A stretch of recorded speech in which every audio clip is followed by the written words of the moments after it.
श्री गुरु चरण सरोज रज निज मन मुकुर सुधारी, वरणहु रघुबर विमल जस जो दायक फल चार। बोलिए सियावर रामचंद्र की जय। आइए मनुष्यता की पूर्णता के संदर्भ में हमारे जो शास्त्र हैं, जो ग्रंथ हैं, वो शिक्षा नहीं है। शिक्षा भी है, लेकिन मूलतः वो साधन है। और अगर मनुष्य उनका प्रयोग करे जीवन में, जिस प्रकार से वैज्ञानिक यंत्रों का प्रयोग होता है और जीवन सहज हो जाता है, उसी प्रकार से इन साधनों का अगर हम प्रयोग करें तो हमारे जीवन में दुख से छुटकारा हो जाएगा और हमारा जीवन पूर्णता को उपलब्ध हो जाएगा।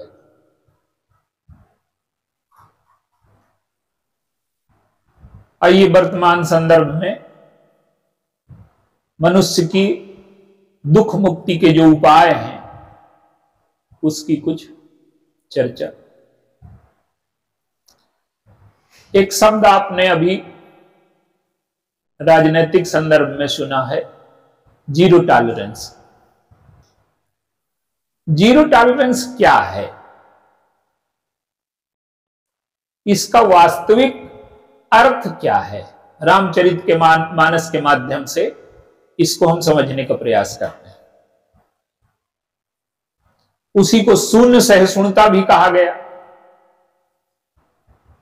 देखिए, भगवान राम और भरत जी के चरित्र में जब ये जीरो टॉलरेंस आया, दिखाई देता है, तो उसका परिणाम यह हुआ कि संपूर्ण सृष्टि दुख से मुक्त हो गई। केवल मानवता ही नहीं, संपूर्ण सृष्टि, संपूर्ण जीव जगत, संपूर्ण जड़ जगत, संपूर्ण वनस्पति जगत और मनुष्यता सब दुखों से मुक्त हो गई। राम राज न भगेश सुन, सचराचर जग माहि, काल कर्म स्वभाव गुण कृत दुख काहुई नाहि।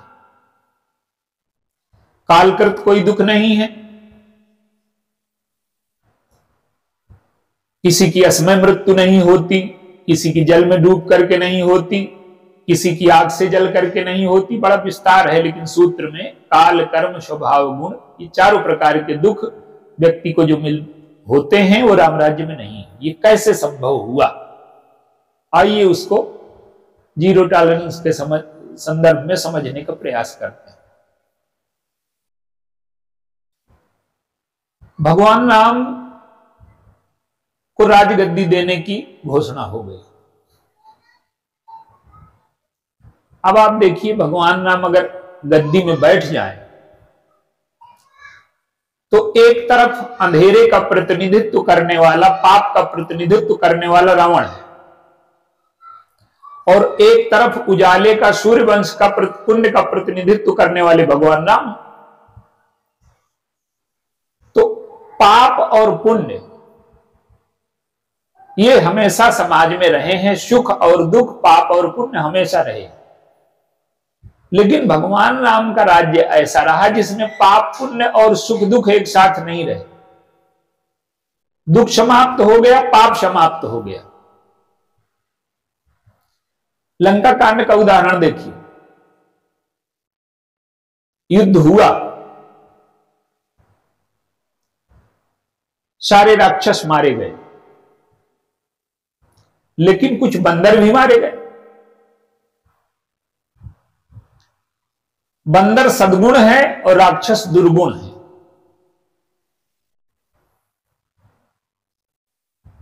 अगर सारे दुर्गुण मर जाएं और कुछ सद्गुण हमारे जीवन से कम हो जाएं, तो इसका अर्थ यह हुआ कि कुछ हमारे सद्गुण भी कम हुए। और अगर सद्गुण कम होते हैं तो हमें पूर्णता कहां से मिलेगी? तो भगवान राम की विजय का अर्थ यह है कि सद्गुण एक भी न मरने पाए और दुर्गुण कोई रहने न पाए।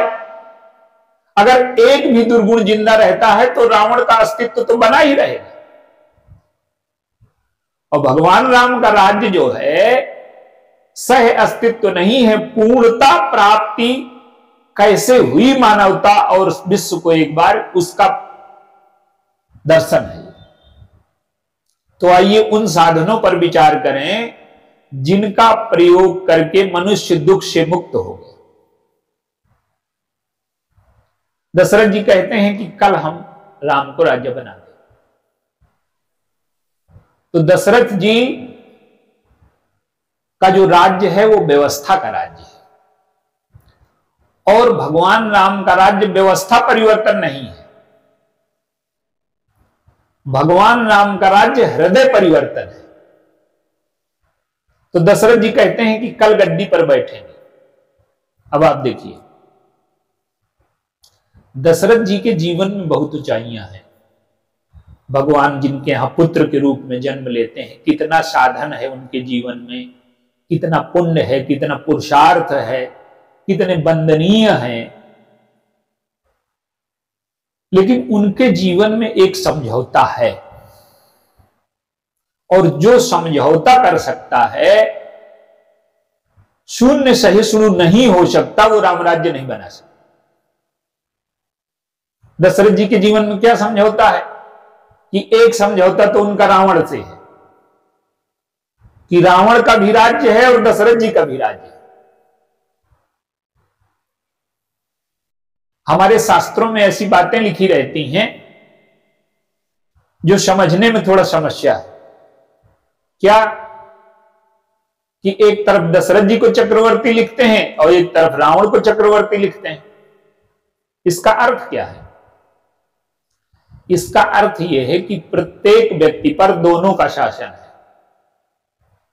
जब हम इंद्रियों की तृप्ति में लग जाते हैं, भोग की तृप्ति में लग जाते हैं, तो हम रावण के राज्य में होते हैं। और जब इंद्रियों पर नियंत्रण रख करके हम जीवन के लक्ष्य की ओर चलते हैं, उस समय हम दशरथ जी के राज्य में होते हैं। तो प्रत्येक व्यक्ति पर दोनों का शासन है और प्रत्येक व्यक्ति पर दोनों का शासन न रह जाए, भगवान राम स्थापित हो जाएं, तब वो बुराइयों से, दुखों से, पापों से मुक्त हो जाएगा। हमारे जीवन में दोनों का शासन है, दशरथ जी का भी और रावण का भी। तो दोनों के शासन से मुक्त होकर के व्यक्ति दुख से मुक्त हो जाए, पूर्णता को उपलब्ध हो जाए। तो दशरथ जी क्या करते हैं कि घोषणा कर देते हैं राज्यसभा में, कल गद्दी में बैठाना है। भगवान राम से वशिष्ठ जी आए, कहते हैं कि तुम्हारे पिताजी ने घोषणा कर दी है, मंत्रिमंडल का निश्चय हो चुका है, सारे लोग यही चाहते हैं, कल तुम गद्दी पर बैठ जाओ। भगवान राम कुछ बोलते नहीं। अब दशरथ जी को देखिए, राज्यसभा में घोषणा कराए, गुरु जी से कह दिया और यहां कैकेयी जी के दबाव में आकर के समझौता कर लिया। तो जो राज्यसभा में कुछ कह रहा है और कैकेयी के सामने कुछ कह रहा है, अपनी पत्नी के सामने, तो ये जो समझौता जिसके जीवन में है वो राम राज्य नहीं बना सकता। समझौता मुक्त जीवन, देखिए पाप और पुण्य का, रोग और औषधि का कोई समझौता जीवन में नहीं होता। और रोग औषधि का अगर समझौता हम कर लेंगे तो धीरे धीरे क्या होगा कि रोग शक्तिशाली हो जाएगा, औषधि की शक्ति कम होती चली जाएगी और जीवन में रोग शक्तिशाली हो जाएगा, हमें मृत्यु की ओर ले जाएगा। और यही हम पाप पुण्य के बीच में समझौता करते हैं। क्या समझौता करते हैं कि थोड़ी देर भगवान का भजन कर लिया, भगवान का नाम ले लिया और सोचते हैं कि दुकान में झूठ बोलने के बिना तो काम चलेगा नहीं। तो व्यवहार में पाप भी कर रहे हैं भगवान का भजन भी कर रहे हैं। ये समझौता दशरथ जी का नहीं है, प्रत्येक व्यक्ति के जीवन में है ये। और जब तक ये समझौता रहेगा, मनुष्य कभी भी दुखों से पूर्णतः मुक्त नहीं हो सकता, क्योंकि उसने अपने जीवन में बुराई को, पाप को, रोग को स्थान दिया हुआ है। तो भगवान राम क्या करते हैं कि वो समझौता नहीं करते। क्यों? कि जब तक राजा बनता है, आज क्या है कि कोई व्यक्ति पद पर चुन लिया गया तो हजारों लोग उसे माला पहनाने पहुंच जाते। पद पर वो बैठा है, अभी उसकी कोई योग्यता सिद्ध नहीं हुई। जब तक पद में बैठने वाला अपनी योग्यता न सिद्ध कर ले तो माला पहनाने का अधिकारी कहां है?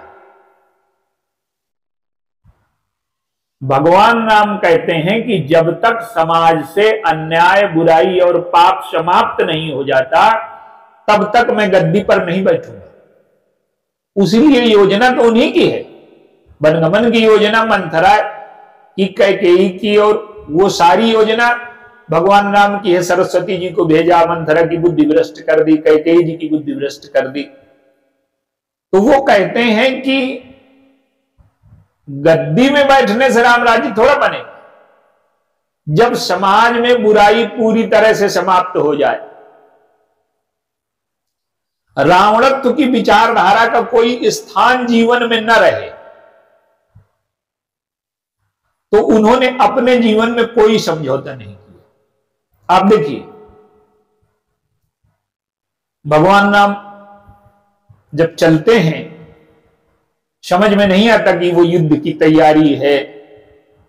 पहले लोगों को न्याय के प्रति जागरूक करते हैं और उन लोगों को साथ में लेते हैं जो पीड़ित हैं, दलित हैं। उनको भय से मुक्त करना, उनको अन्याय से मुक्त करना और उनके जीवन में सम्मान दिलाना। देखिए, हमारे जीवन की विडंबना क्या है कि जब तक हमारे जीवन में अहंकार है, तब तक भेदभाव है। हम अपने को श्रेष्ठ, दूसरे को निकृष्ट, चाहे धन से माने, चाहे जाति से माने, चाहे योग्यता से माने, चाहे सामर्थ्य से माने, हम मानते रहें। और जब तक ये विषमता मिट नहीं जाती, आप देखिए, राष्ट्र हमारा स्वतंत्र हुआ तो हम कहते हैं कि हम सब भारत के नागरिक।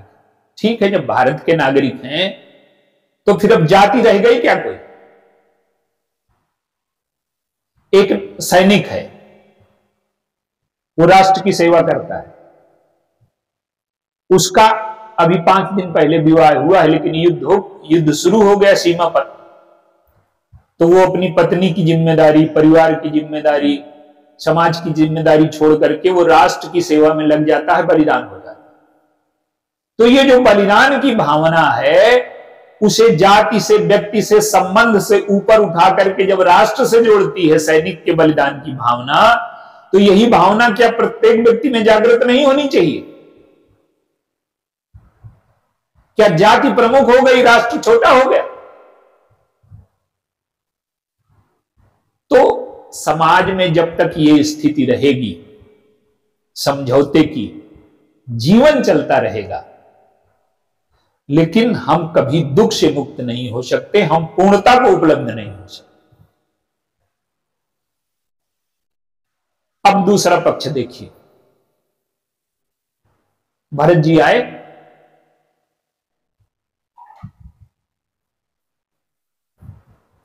भरत जी को राज्य दिया गया। कैकेयी भरत जी से कहती हैं कि तुम्हारे लिए मैंने राज्य की व्यवस्था कर दी। अब धर्म के नाम पर अगर वो राज्य स्वीकार कर लें तो समझौता हो गया अन्याय से, बुराई से। तो उन्होंने कैकेयी से संबंध ही तोड़ दिए। फिर वही संकट खड़ा किया गया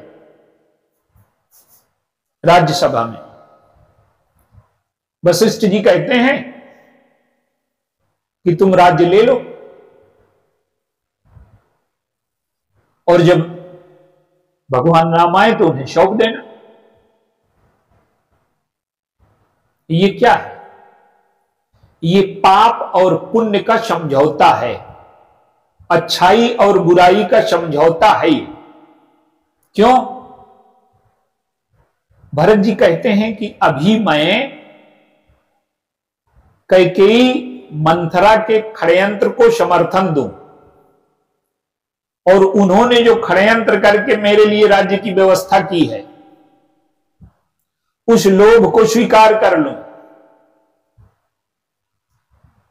जब मैं राजा बनूंगा तो समाज को अन्याय की, धूर्तता की, कुटिलता की, सत्ता लोलुपता की प्रेरणा देने वाला सिद्ध होगा, और समाज हमेशा के लिए पतित हो जाएगा।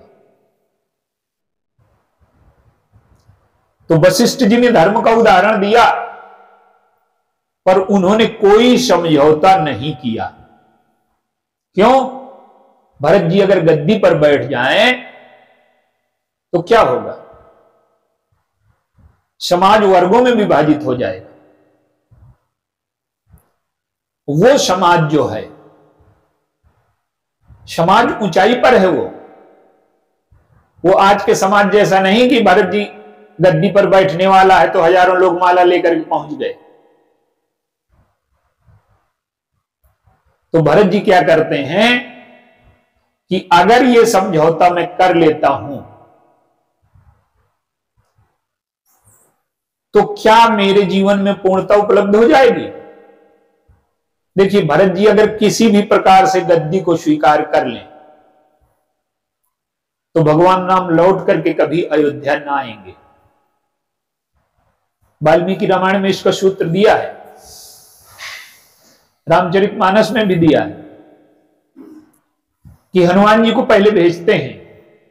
वाल्मीकि रामायण में तो स्पष्ट है कि हनुमान जी को पहले भेजते हैं। वो कहते हैं कि तुम देख लो, अगर भरत अपने राज्य से संतुष्ट हैं तो मैं अयोध्या जाकर के वहां किसी असमंजस की सृष्टि नहीं करना चाहता। तो कहने का अर्थ क्या है इसके कि भगवान राम जो है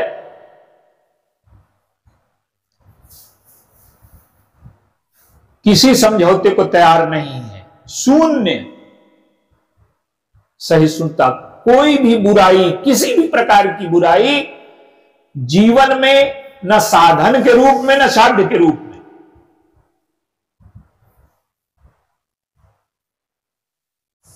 भरत जी क्या करते हैं?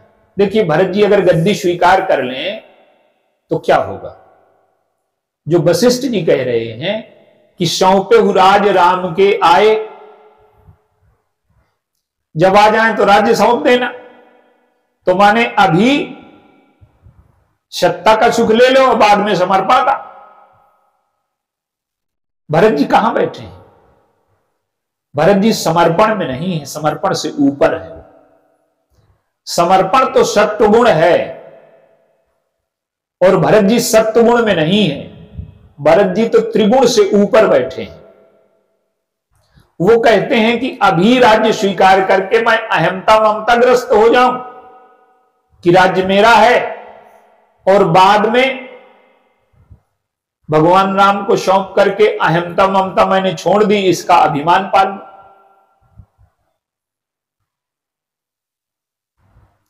भरत जी किसी भी प्रकार से समझौते को नहीं तैयार होते। लौट करके जब आए राज्यसभा से, वो कहते हैं कि जो मूल समस्या है वो क्या है, जिसे आप धर्म के नाम पर स्थापित करना चाहते हो, वो धर्म है क्या? धर्म का कार्य क्या है? धर्म का कार्य समाज में भेद पैदा करना, दूसरों के अधिकार छीनना, दूसरों को कष्ट में डालना। अगर यही धर्म है तो अधर्म का क्या कार्य रह गया?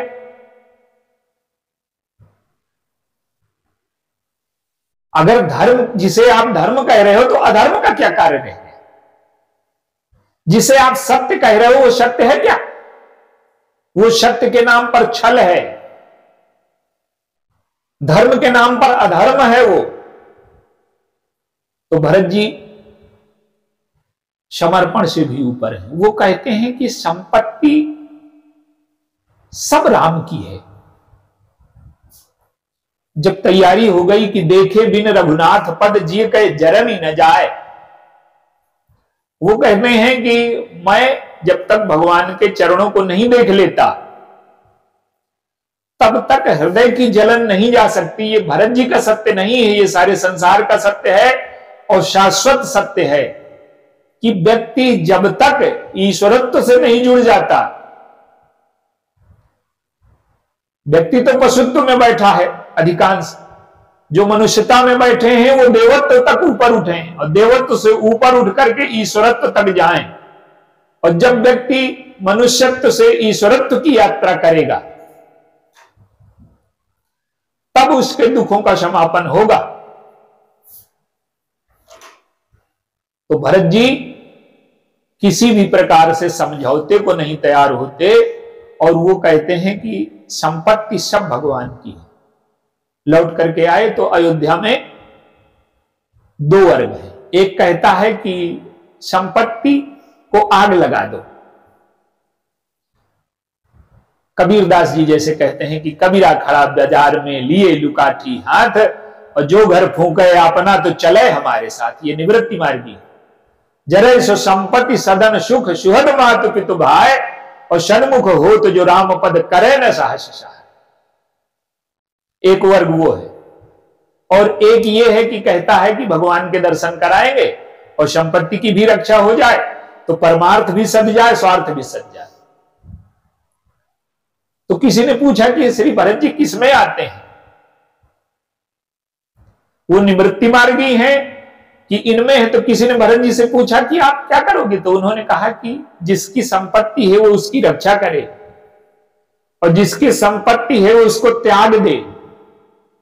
मेरे पास तो कोई संपत्ति है नहीं, संपत्ति सब रघुपति कहे आही और जो बिनु जतन चलो तज ताही तो परिणाम न मोर दुहाई। तो भरत जी तो समर्पण में भी नहीं। वो कहते हैं कि संपत्ति जब सब भगवान की है तो उसकी रक्षा करना मेरा दायित्व है। वो इस स्थिति में बैठे हैं कि संपत्ति को अपना कभी माना ही नहीं, तो दान का समर्पण का कोई प्रश्न ही नहीं है। पहले हमारे जीवन में क्या है कि शास्त्र तो क्रम से हमें ऊपर ले जाते हैं। हमने पुरुषार्थ से कमाया, पुरुषार्थ से कमाने से क्या होता है कि संग्रह तो होता जाता है और जिस चीज को हम पकड़ेंगे तो हृदय हमारा कठोर होता जाएगा। तो शास्त्र कहता है कि दान करिए। दान पहली कक्षा है, फिर दूसरी कक्षा समर्पण है, फिर क्रम है उसका। तो भरत जी कहते हैं कि दूसरे की संपत्ति की रक्षा करनी है। अगर मैं रक्षा न करूंगा तो मैं अपराधी माना जाऊंगा। तो श्री भरत जी के जीवन में किसी भी प्रकार से समझौता नहीं है किसी भी चीज का। वो चित्रकूट जब चलते हैं, आप देखिए चित्रकूट की जो श्री भरत जी की यात्रा है वो जीव को दुखों से मुक्त करने वाली यात्रा है। राम राज्य बनाना नहीं है, राम राज्य है। हमने अपने जीवन में काम का, क्रोध का, लोभ का, अहंकार का शासन स्वीकार कर लिया है और यह शासन हमारे जीवन से हट जाए, भगवान का शासन प्रकट हो जाएगा। तो भरत जी ने क्या किया कि अपने जीवन में न काम का, न क्रोध का, न लोभ का, न अहंकार का किसी प्रकार का साधन स्वीकार ही नहीं किया। किसी चीज को नहीं स्वीकार किया, न अहंकार को, न काम को, न क्रोध को, न लोभ। तो अच्छाई और बुराई जीवन में जब तक मिले रहते हैं तब तक हमारा जीवन पीड़ा, दुख, अपमान से भरा रहता है। हम चाहे जितने बाहर संपत्ति इकट्ठा कर लें, आप देखिए हमारा 10 करोड़ का मकान है, हमारे पास 5-5 करोड़ की 10 गाड़ियां खड़ी हैं, हमारे पास बहुत वैभव है, लेकिन ये चीज मायने क्या रखती है? मायने ये रखती है कि इनको देख करके हमारा हृदय प्रसन्न है कि दुखी है। तय इससे नहीं होगा कि आपके पास क्या है, तय इससे होगा कि ये साधन हमें प्रसन्न कर रहे हैं कि दुखी कर रहे हैं। ये साधन हमारे जीवन में तनाव ला रहे हैं कि प्रसन्नता ला रहे हैं। आज क्या है कि साधन इस सीमा तक व्यक्ति ने इकट्ठे कर लिए हैं कि उसके घर गोदाम हो गए। तमाम चीजें ऐसी हैं जो सालों प्रयोग में नहीं आती। लोग जरूरत नहीं है पर कह रहे हैं शॉपिंग करने जा रहे हैं। साधनों ने क्या किया है कि व्यक्ति के दुख को बढ़ाया है, दुख को घटा। साधन हमारे जीवन में सुख लाने के, प्रसन्नता लाने के, शांति लाने के साधन है ये, लेकिन यही साधन अगर हमें दुख देने लगे, तनाव देने लगे, हमारे जीवन को उदासी से भर दें,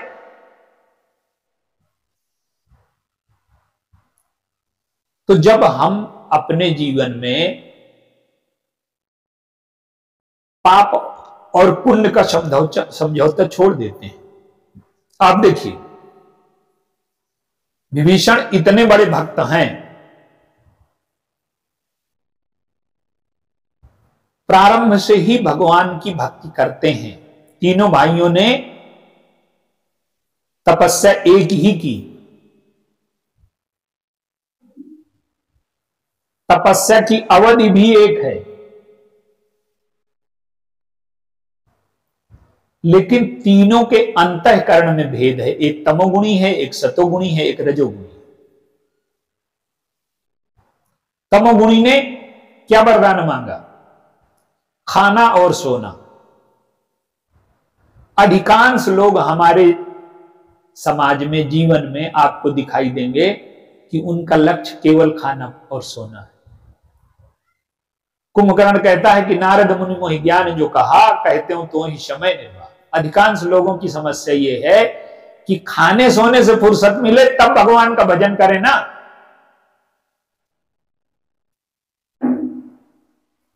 तो एक ने तमोगुण का वरदान मांगा, एक ने रजोगुण का मांगा, लेकिन विभीषण क्या है?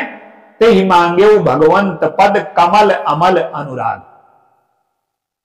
भगवान से चरणों का अनुराग मांगते हैं।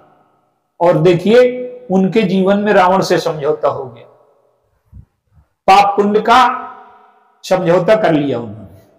और जब तक रावण के शासन में हैं तब तक भगवान की ओर नहीं जा सकते। हनुमान जी गए तो विभीषण का समझौता तोड़वाया, और जब समझौता टूट गया, आप तपस्या कर लें, भगवान आपको वरदान देने आ जाए, पर इससे जीवन पूर्ण नहीं होता। रावण का भी नहीं हुआ, विभीषण का भी नहीं हुआ। जीवन कब पूर्ण होगा? जब आप समझौता खत्म कर देंगे। रावण से समझौता खत्म करके पहले तो हनुमान जी उनके मन में वैराग्य पैदा किया, और फिर बाद में रावण के द्वारा जब तक अपमान नहीं हुआ तब तक उनका समझौता टूटा नहीं। और जब समझौता टूटा तब उनके जीवन में पूर्णता आई, वो भगवान की शरण में आ पाए।